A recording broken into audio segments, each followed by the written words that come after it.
Welcome back to my channel. कैसे हैं आप सभी। तो जी दिन है आज संडे का और अभी सुबह का वक्त हो रहा है लगभग 7 बजे के करीब। तो यहाँ पर सुबह की शुरुआत हो चुकी है घर के कामों से और संडे का दिन है तो पहली शुरुआत जो है ना घर की साफ़ सफाई रहेगी। उसके बाद मैं बनाऊंगी फिर नाश्ता और बच्चे स्कूल जाते हैं तो नाश्ते का काम इस वक्त तक निपट जाता है। लेकिन छुट्टी रहती है तो थोड़ा सा आलस कहीं ना कहीं आ ही जाता है हमें भी। तो फिर मेरी शुरुआत हो रही है घर के कामों से सुबह के 7 बजे से। तो यहाँ पर ये कुछ कपड़े पड़े हुए हैं टेबल पर। तो मैं सोच रही हूँ मशीन लगाने की। तो जो कपड़े यहाँ पर धुलने के हैं उनको मैं हटाऊंगी। सबसे पहला काम यही रहता है कपड़े समेटने का, क्योंकि कपड़े रात के टाइम में ना चेंज भी करते हैं, इधर उधर पड़े रहते हैं। और कल शाम के टाइम में ही लेट मेरी जो है मतलब जो कपड़े धुले हुए थे उनको मैंने फोल्ड किया था। जो कुछ कपड़े यहीं पर रह गए थे बाकी तो मैंने अलमीरा में रख दिए थे।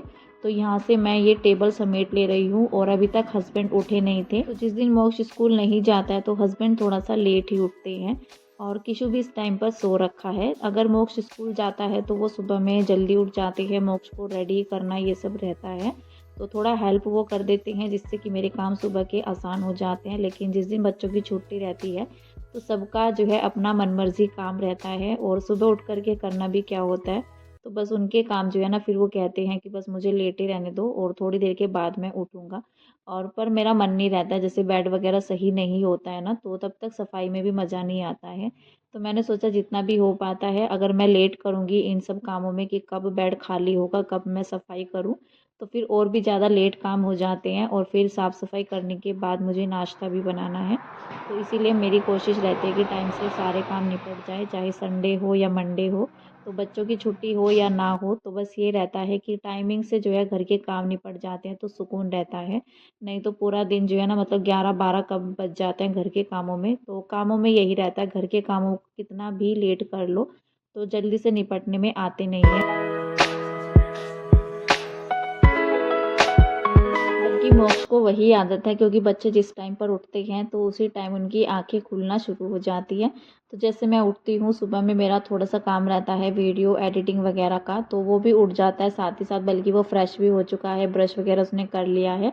लेकिन उसको भी यही था कि अभी मैं उठ करके क्या करूँ, तो मैं भी लेट जाता हूँ दोबारा से। तो वो दोबारा से कंबल में ही लेट गया था। और अभी तो हमारे यहाँ पर जैसे खुला भी है ना, खेत वगैरह भी है आसपास में, तो कोहरा काफ़ी ज़्यादा नज़र आता है। और सुबह के 7 बजे तो कोहरा ऐसे चढ़ा रहता है कि कुछ भी नज़र नहीं आता है आसपास। कभी कभी ऐसा होता है कि 7:30 बजे तक सूरज निकल जाता है। वैसे तो अभी काफ़ी दिनों से काफ़ी अच्छी धूप निकलने लग गई है, मतलब सुबह ही निकल जाती है, 7:30 बजे अच्छे से दिन निकल जाता है और कोहरा भी हट जाता है। नहीं तो 7 बजे सुबह तक यहाँ पर हमारे यहाँ पर कोहरा नज़र आता है। फ़िलहाल तो यहाँ पर जो है ना मैंने अपना झाड़ू लगाना स्टार्ट कर दिया है, समेट दिया है सारी चीज़ों को, कपड़े वगैरह कुछ सामान टेबल पर रखा हुआ है जो कि टेबल पर ही रखा हुआ है। अभी मैं सोच रही हूँ कि कब मतलब कल तो मैं लेकर ही आई थी पर्दे, तो मैं उनको बोल रही थी कुछ सामान लाना बाकी है पर्दे लगाने के लिए, तो वो आना बाकी है तब जा कर के रूम के पर्दे सेट होंगे। तो फ़िलहाल तो मैंने ड्रेसिंग वगैरह की डस्टिंग कर दी थी और अच्छे से करके मतलब कॉलिन वगैरह से मैं करूँगी। पहले तो मैंने वहाँ से चीज़ें समेटी, क्योंकि ड्रेसिंग पर भी कुछ सामान जैसे यूज़ होता है ना तो उसको अंदर नहीं रखा जाता है, वो बाहर के बाहर ही रह जाता है। और कुछ चीज़ें ऐसी होती है जैसे कागज़ वगैरह पेपर वगैरह कुछ भी रहता है ना, जैसे हस्बैंड भी लेकर के आते हैं तो वो सीधा ड्रेसिंग पर ही रखे जाते हैं, तो वो बाहर से समेटना फिर उनको रहता है। सुबह के टाइम में मेरा ड्रेसिंग भी काफ़ी ज़्यादा फैल जाता है, अंदर से तो रहता ही है लेकिन ड्रेसिंग के बाहर ज़्यादा सामान जो है ना नज़र आता है। तो वहाँ से वो सारी चीज़ें हटाई, थोड़ा सा खाली सा किया, क्योंकि खाली खाली सा अच्छा लगता है। अगर भरा भरा सा रहता है ना तो चीज़ें उलट पुलट पड़ी रहती है जो अच्छी नहीं लगती हैं देखने में, और लगता भी नहीं है कि हमने घर जो है मतलब साफ़ किया है अपने। जब सारी चीज़ें समेट करके अच्छे से घर में झाड़ू पोछा होता है तभी सुकून मिलता है।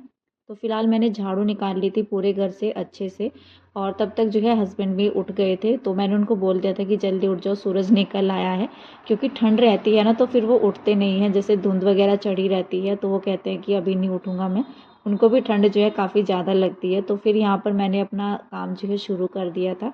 उसके बाद झाड़ू लगाने के बाद मैंने सोचा आज मैं पूरे घर में जो है ना अच्छे से सारी चीज़ों को कॉलिन कर देती हूँ। क्योंकि अभी क्या होता है मतलब जैसे नीचे शॉप भी है ना तो कुछ टाइम मेरा नीचे और कुछ टाइम ऊपर घर के कामों में तो ऐसे निकल जाता है। तो घर पर प्रॉपर जो है ना साफ़ सफाई का क्या रहता है, साफ़ सफाई तो होती है, सारे काम अच्छे से होते हैं, लेकिन कॉलिन का अभी जैसे मेरा रूटीन था पहले 2-3 दिन के बाद कॉलिन करने का अच्छे से, लेकिन अभी जो है ना काफ़ी दिन हो जाते हैं।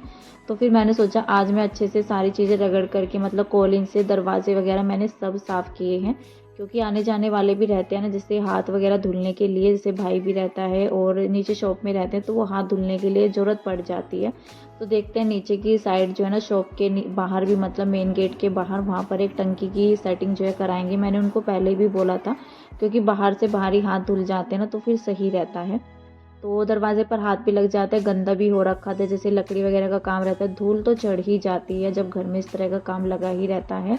तो फिलहाल मैंने दरवाजे पर अच्छे से कॉलिन किया, बाहर वाले रूम में कॉलिन किया, जो कि एक दिन मैंने अंदर वाले रूम में कर दिया था, बाहर वाला रूम मेरा छूट गया था। तो बाहर वाले रूम में मैंने अच्छे से सारी चीज़ें जो है कॉलिन कर दी हैं। और जिस दिन कॉलिन से अच्छे से साफ़ होता है ना तो चीज़ें और निखर कर के आते हैं, निशान वगैरह टेबल पर भी रहते हैं ना, जैसे बच्चे खाना खाते हैं तो वो और भी ज़्यादा जो है ना गंदा सा लगता है। कपड़े से चाहे सूखे कपड़े से कितना भी डस्टिंग जो है कर दो, लेकिन कॉलिन से और ही चीज़ें जो है ना निखर कर के आती हैं और लगता भी है कि हाँ हमने इनको अच्छे से साफ़ किया है। बल्कि जिस दिन कॉलिन हो जाता है ना तो चीज़ें बहुत ही अच्छी लगती है, फर्नीचर वगैरह सारी चीज़ें जो है ना एक चमक सी आ जाती है। और जैसे आज मैंने कॉलिन किया है तो अगले दिन नेक्स्ट डे जो है इतना ज़्यादा डस्टिंग की ज़रूरत मुझे लगती नहीं है। तो फिलहाल यहाँ पर जो है बाहर वाले रूम को मैं अच्छे से साफ़ सुथरा कर रही हूँ, बस पोछा लगाना बाकी है मेरा। तो यहाँ पर अंदर वाला रूम भी मैंने सोचा पहले मैं इसको भी समेट देती हूँ, बेड वगैरह अच्छे से सेट कर देती हूँ, झाड़ना वगैरह ये सब रहता है। पोछा लगाने से पहले मेरा ये काम भी निपट गया था, क्योंकि पहले मन नहीं होता ना जब रूम में बेड ऐसे बिखरा हुआ पड़ा रहता है, तो झाड़ू पोछा करके भी ऐसा लगता है कि हमने किया नहीं है, गंदा सा लगता है बिखरा हुआ सा रूम। बेड अगर अच्छे से सेट रहता है, पूरी मतलब सेटिंग अच्छे से रहती है रूम की, तो पोछा लग करके चाहे पोछा भी ना लगाओ, झाड़ू भी निकल जाती है ना घर से, तो लगता है कि हाँ घर जो है बिल्कुल साफ़ सुथरा सा हो चुका है। लेकिन अगर बेड वगैरह ऐसे ही पड़े रहते हैं, पोछा लग जाता है, पूरे घर में चीज़ें इधर उधर अस्त व्यस्त सी रहती है, तो लगता नहीं है कि घर की साफ़ सफाई हो चुकी है। तो मैंने सोचा पहले बेड को भी मैं अच्छे से चादर वगैरह सेट कर देती हूँ। कंबल मैंने हटा दिया, मतलब फ़ोल्ड करके रख दिया है बेड पर ही, क्योंकि किशु लेट जाता है दिन में भी तो ठंडा तो लगता ही है। फ़ैन वगैरह तो चलाते नहीं हैं हम भी अभी, मतलब रात में नहीं चलाते और दिन में भी नहीं चलता है। तो फिर ये है कि दिन में जैसे थोड़ा बहुत देर बच्चे लेट जाते हैं, किशु लेट जाता है, सो जाता है थोड़ी देर के लिए वो, तो थोड़ा आसान रहता है बच्चों को उठाना। तो फिलहाल यहाँ पर मैंने अभी अपना पोछा लगाना स्टार्ट कर दिया है, पूरा घर जो है अच्छे से सेट हो चुका है। उसके बाद लास्ट में बारी आती है पोछा लगाने की। ज़्यादातर शुरुआत रहती है मेरी पोछा लगाने की किचन से, तो किचन से लगा करके रूम में लगाया, फिर सीधा जो है बाहर वाले रूम से लेकर के मेन गेट तक जाता है पोछा। तो पूरे घर में पोछा हो चुका है, साफ़ सफाई हो चुकी है। उसके बाद बारी आती है नहा करके यहाँ पर पूजा पाठ करने की, और काफ़ी सुकून भरी जो है ना सुबह रहती है इस तरह से, जैसे मेरी मतलब जो है ना काम निपटाने के बाद नहा करके पूजा होती है, उसके बाद किचन में जाना रहता है, खाना पीना होता है सभी का, तो इस तरह से काफ़ी ज़्यादा संतुष्टि मिलती है मन को। लेकिन सुबह में नाश्ता हो जाता है, कुछ लोग खा लेते हैं, कुछ ऐसे ही रह जाते हैं, मतलब मैं ही रह जाती हूँ, मैं तो पूजा पाठ करके ही खाती हूँ। कोशिश रहती है कि पूजा पाठ करके जल चढ़ा करके उसके बाद ही खाना पीना हो। लेकिन जब मैं बाद में किचन में आती हूँ ना, नहा करके पूजा पाठ करने के बाद किचन में आती हूँ, तब जा कर के मुझे काफ़ी ज़्यादा तसल्ली रहती है। तो बस अभी यहाँ पर फटाफट से मैं करूँगी नाश्ते की तैयारी, और मैं जल चढ़ा करके आई हूँ, पूजा पाठ हो चुकी है। उसके बाद आ गई हूँ यहाँ पर सीधा किचन में। तो किचन में यहाँ पर आज मैं बनाऊँगी कढ़ी, नाश्ते में बनने वाली है। मोक्ष भी बोल रहा था काफ़ी दिन से कि मम्मा कढ़ी बनाए हुए काफ़ी दिन हो गए हैं आपको। और मोक्ष स्कूल जाता है सुबह में डेली ही, तो फिर उस टाइम तक तो बन नहीं पाता है, और फिर एक चीज़ बन जाती है ना तो फिर सभी का हो जाता है उसी में ही। तो फिर दो दो चीज़ें बना करके फ़ायदा नहीं रहता है। अगर ज़्यादा लोग रहते हैं घर में तो फिर भी जो है ना इस्तेमाल हो जाती है, खाई जाती हैं चीज़ें। लेकिन 2 बंदे रहते हैं, 2-3 बंदे घर में खाने वाले, बच्चे तो कितना ही खाते हैं, तो फिर वो चीज़ें जो है ना बच जाती है, वेस्ट जाता है खाना। तो इतना ही बनाती हूँ मैं जितना नीड होती है। अगर मैं 2 सब्ज़ी बनाती हूँ ना तो दोनों ही बच जाती हैं। अगर ज़्यादा बंदे रहते हैं ना घर में, 4-5 लोग भी हों, 4-5 लोग नहीं तो 6 लोग हो तो भी 2 सब्ज़ी चल जाती है, सूखी सब्ज़ी या कुछ भी, अगर जैसे सुबह में बनाया दोपहर में फिर से बना ले तो वो भी चल जाता है। लेकिन हमारे घर में क्या रहता है, सुबह में हस्बैंड भी चले जाते हैं लंच बॉक्स लेकर के अपना, और फिर उस टाइम तक तो 2-2 सब्ज़ी बनाना इम्पॉसिबल रहता है। बच्चे स्कूल जाते हैं, फिर घर के काम हो जाते हैं, हस्बैंड का टाइम रहता है 9:30 पौने 10 बजे निकलने का, तो वो तो हो नहीं पाता है। और लंच में ऐसा रहता है मेरा, कभी-कभी खिचड़ी बन जाती है बच्चों के लिए, जैसे बच्चे ज़िद करते हैं चावल वगैरह खाने की। नहीं तो अगर सुबह में सब्ज़ी बन जाती है ना तो दोपहर में फिर मैं थोड़ा-सा सोचना पड़ जाता है, मतलब बच्चे हैं, बच्चे तो कितना लेते हैं, थोड़ा बहुत ही खाते हैं। तो फिर 1-2 बंदे के ऊपर ना मतलब मैं आलस कर जाती हूँ कहीं न कहीं, तो मेरा ये रहता है कि दोपहर का काम जो है ना हो जाएगा, बस फिर रात को रहता है, रात को मैं बना लेती हूँ। तो फिलहाल यहाँ पर मैंने कढ़ाई चढ़ा दिया फटाफट से, चावल का पानी मैंने चढ़ा दिया था जब मैं ऊपर गई थी जल चढ़ाने के लिए, तो मैंने सोचा मैं फटाफट से पानी चढ़ा देती हूँ क्योंकि ये वाला गैस मेरा कम चलता है, तो चावल पकते रहेंगे इधर की साइड में। एक बार पानी में बॉयल आ जाए तो फिर आराम से जो है ना धीरे-धीरे करके चावल पकते रहते हैं। और दूसरी गैस पर यहाँ पर मैं बनाने की तैयारी कर रही हूँ कढ़ी को। तो बेसन का घोल मैंने तैयार कर लिया है, मिर्च मसाले उसमें डालने रह गए हैं, लेकिन मैंने सोचा फटाफट से तैयारी कर लेते हैं क्योंकि कढ़ी बनाने में टाइम लगता है। और टाइम जो है सुबह के 9-10 के आसपास जो है ना हो चुका है, 9:10 के लगभग जो है हो रखा है। तो कढ़ी बनने में टाइम लगता है ना, तो थोड़ा सा टेंशन भी रहती है सुबह के टाइम में कि टाइम से जो है ना काम हो जाए, नाश्ता पानी सभी का हो जाए हस्बैंड के जाने से पहले, तो उनकी टेंशन रहती है फिर। तो यहाँ पर जो है ना चावल भी मेरे पकने ही वाले हैं और फटाफट से मैंने बेसन का घोल बनाया पकौड़ी के लिए। तो यहाँ पर मैंने पकौड़ी डाल दी है, तब तक मैं उसमें जो है ना मैंने जो घोल बनाया है उसके अंदर मैं मसाले वगैरह डाल करके तैयार कर लूँगी। तो छोटी-छोटी ये चीज़ें रहती हैं, तो ये साथ ही साथ हो जाते हैं। साथ ही इधर मेरी कढ़ाई भी चढ़ी हुई है, चावल मेरे बन चुके हैं जो कि मैं हमेशा भिगोने में ही बनाती हूँ, मांड निकाल करके अलग से। और कुकर में मेरा बहुत ही कम रहता है चावल बनाना, ना के बराबर ही रहता है। तो मैंने वो चावल जो है ना मतलब पानी निकाल दिया है, चावल बन करके तैयार हो गई है। जब तक यहाँ पर ये पकौड़ी तली है मैंने, मतलब ये फ्राई हुई, तब तक मैंने यहाँ पर मिर्च मसाले इसके अंदर डाल लिए हैं और थोड़ा सा गरम मसाला मैंने डाल लिया है। तो फिलहाल यहाँ पर जो है घोल मेरा तैयार हो चुका है। पकौड़ी मैंने निकाल ली थी, 2 बार यहाँ पर मैंने पकौड़ियाँ निकाली है। तो फिलहाल यहाँ पर जो है ना पकौड़ी बनाने का काम ख़त्म हुआ और ऑयल ज़्यादा हो रखा था इसके अंदर, वो मैंने कम कर लिया है क्योंकि फिर ज़्यादा ऑयल रहता है तो अच्छा सा नहीं बनता है खाना, ज़्यादा ऑयल सही भी नहीं रहता है सेहत के लिए। तो यहाँ पर मैंने तड़का लगाना अपना शुरू कर दिया है प्याज के साथ, और थोड़ा मैंने डाल दिया था सूखा धनिया पीस करके। मेथी दाना मेरे पास ख़त्म हो गया था इस टाइम पर, नहीं तो मेथी दाने का टेस्ट और भी अच्छा आता है और खुशबू भी आती है कढ़ी के अंदर। तो फिलहाल यहाँ पर तड़का रेडी हुआ, मिर्च मैंने डाल दी थी साबुत लाल मिर्च, और उसके बाद जो घोल मैंने तैयार किया था, तो तड़के को अच्छे से रेडी करने के बाद मैंने यहाँ पर बेसन का घोल अपना डाल दिया है। तो बस इसको पकाएंगे।